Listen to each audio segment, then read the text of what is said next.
these truths to be self-evident. That all men are created equal. As a member of Congress, I get to have a lot of really interesting people in the office. Experts on what they're talking about. This is the podcast for insights into the issues. China, bioterrorism, Medicare for all. In-depth discussions. Breaking it down into simple terms. We hold these truths. We hold these truths. With Dan Crenshaw. The Eagle has landed.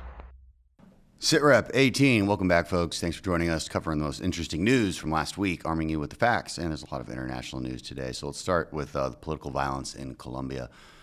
Saturday, June 7th, Colombian senator and conservative presidential hopeful Miguel Uribe was shot in the back and the head during a political rally in Bogota.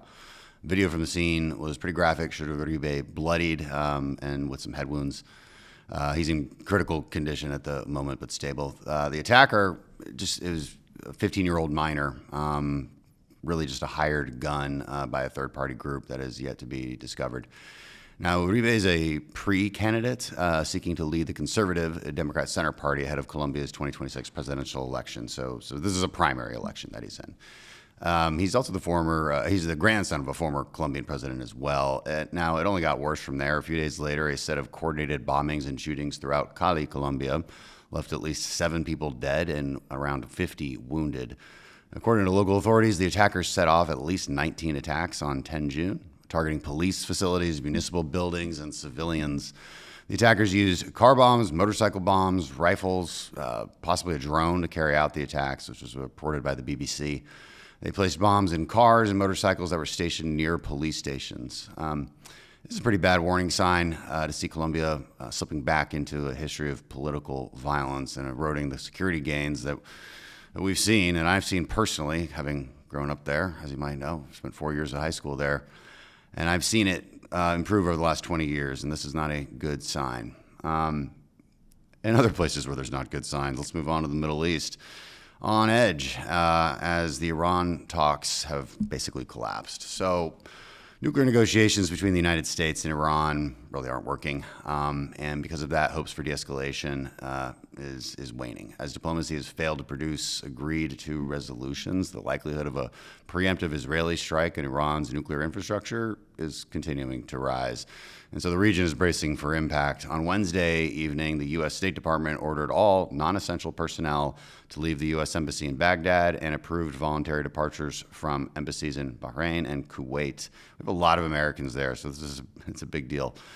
Defense Secretary Pete Hegseth also authorized military family departures from key CENTCOM locations in Iraq, Syria, Bahrain, Qatar, and the UAE.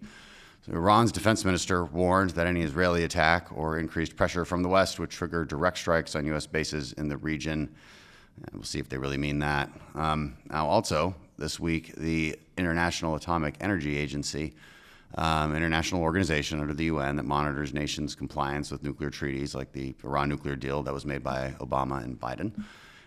They made an official statement concluding that Iran is out of compliance with nuclear safeguard agreement for the first time in 20 years. That's a big deal.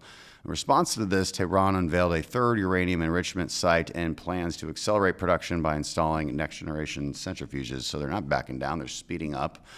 And you might see some action in the Middle East.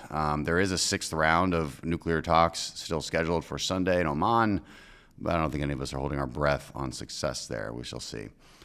But we do have some good news. President Trump announced that a new U.S.-China trade deal is essentially done. After some high-level talks in London this week, negotiators reached an agreement restoring the framework of the earlier trade truce that had collapsed in mid-May. Notably, China agreed to supply the U.S. with critical rare earth minerals up front. That's a major concession aimed at preventing future supply disruptions. Now, in return, the U.S. will continue to allow Chinese foreign exchange students to attend American universities. The U.S. will maintain a 55% tariff on Chinese imports. China will still have a 10% tariff on American goods. We'll keep you updated more as details emerge, but this agreement comes as China's exports to the United States have plunged to a 5-year low, down 35% in the last year because of the pressure from the tariffs. But both sides hailing this deal as a win, so that's good. In other news, back home here at Health and Human Services, RFK Jr. is replacing members of the Key Vaccine Advisory Committee. No, of course, this is something I think we all knew he was going to do. He announced in the Wall Street Journal op-ed that he was disbanding the 17-member advisory committee on immunization practices. This is called ACIP. citing conflicts of interest and loss of public trust. He's now appointed 8 new doctors and researchers to the reconstituted panels. Now, ACIP is a council that meets several times a year to advise the CDC on which vaccines should be recommended, especially for children. So ACIP meets several times a year. They meet so they can advise the CDC on which vaccines should be recommended, especially for children, and which ones should be covered by insurance, including flu shots and COVID vaccines. Their guidance shapes massive vaccine policy nationwide. So the new appointees include a psychiatrist, a biostatistician, a healthcare analytics expert, a biochemist, a pediatrician, an ER doctor, public health nurse, and an OBGYN. It's a pretty notable shakeup, and of course, raising eyebrows in the public health establishment. People freaking out, but I don't think there's really much to freak out about. Everything's going to be fine. And you know why things are going to be fine? Because we have people like Kash Patel leading the FBI. So here's some more good news for you. Kash Patel, personal friend of mine, he's doing a great job at the FBI. So they have really started cleaning house and I think rebuilding public trust after, the politicized abuses that we've seen, of course, that we're all familiar with. No more embedding agents in Catholic churches or monitoring conservative parents at school board meetings, all right? Let's focus on actually the missions that matter. So here's one. I mean, in a month-long operation codenamed Solaria Shield, FBI Dallas, working with 70 partner agencies, rescued 109 children from online sexual exploitation rings, arrested 244 alleged abusers across North Texas. Now, when we say rescue, I want to clarify that to the best I can without knowing the details of this operation. About half, I think, were literal rescues. That can mean a number of things, often involving sting operations. So the other half of the rescues were operations that prevented these minors from getting to the sex predators at all. It's really hard work. It's, again, I think some people might imagine a bunch of kids locked in a basement and, just go find them and save them. But it's much more difficult than that. These kids are lured in. It's complicated. They probably don't have parents in their lives or family. Every case is very difficult and very hard. It's really hard work. It takes a lot of undercover work that the FBI did in chat rooms and social media, the darkest corners of the web. It also executed 165 search warrants and obtained 213 terabytes of data, a lot of it containing what they're calling graphic evidence of child exploitation. The FBI emphasized these arrests are just a snapshot of a year-round problem. So I'm glad that they're on it and that the message to predators is clear. They're going to find you and protect our kids. All right, less good news. LA riots are going nationwide. Everybody's seen what's been going on in Los Angeles. It's been on fire, literally. Pro-migrant agitators clashed with police, flew foreign flags through American cities and streets, torched vehicles, even stormed federal property. But this isn't now in just LA. They've gone nationwide. Over 400 arrests in Los Angeles, more than 100 in New York City, 148 in San Francisco, with dozens more in places like Austin, Chicago, Denver. Several law enforcement officers have been injured in the process. And in response, President Trump deployed the National Guard and 700 U.S. Marines under Title X authority to L.A., despite resistance from California Governor Gavin Newsom and their mayor, Karen Bass. But too bad. I'm glad we did it. Law and order has to prevail. Now, property damage in Los Angeles alone has already gone well over $3 million. That's just initial estimates. So ICE is now deploying tactical teams to major cities across the country in preparation for protests to escalate over the coming weekends. I mean, let's go back to how these even started. The spark was this thing called Operation At Large. It was a nationwide surge of ICE and federal agents enforcing immigration law. In Los Angeles last week, ICE and federal agents began workplace enforcement raids.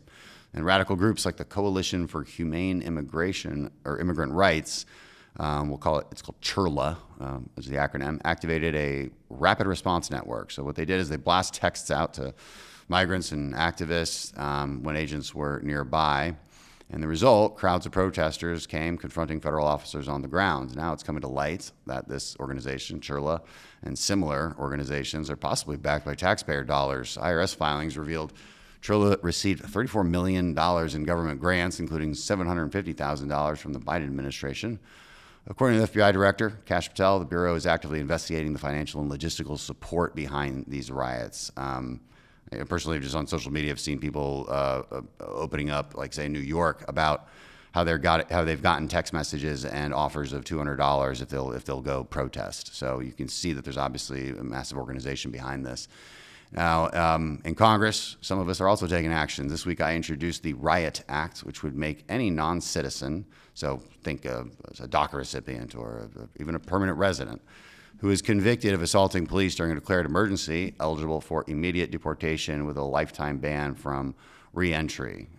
White House is excited about it. I hope we can get it voted on soon. I mean, violent anarchists exploiting immigration grievances shouldn't get a free pass. If they're here illegally and choose to riot, they can expect to be arrested and deported. Shouldn't be an exceptions, but this bill fixes a loophole. Look, your immigration status would be subject to revocation if you break a bunch of laws.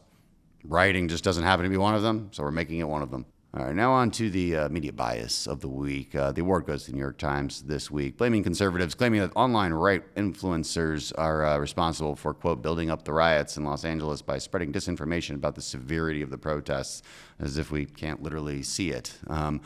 However, it's completely obvious the city saw multiple nights of looting, assaults on officers, burnt vehicles. The Times also called the anti-ICE rallies as very limited, to a small part of the city. I don't know why they're always defending these kind of things. So pro tip for biased media, you can't report on what you are calling mostly peaceful protests from in front of burning buildings or cars while there are videos showing law enforcement officers having rocks and cinder blocks thrown down on them from overpass. Other headlines, just to quickly go through a few.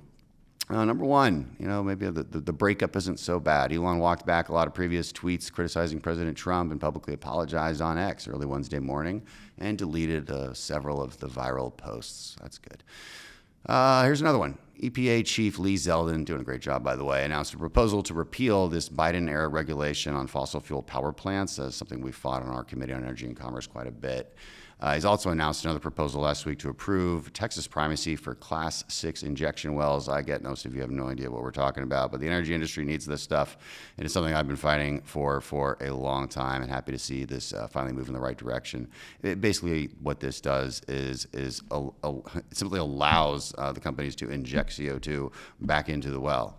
It's good for the environment. It's a necessary thing to do. It's the Biden administration just slow walked Texas's ability to just take ownership of that. Now, if you read nothing else this week, check this one out from Rich Lowry from National Review. He wrote a piece called "This is Not What Authoritarianism Looks Like." He reminds us of the simple fact that law and order does not mean authoritarianism. So stop using that word. That's all. Thanks.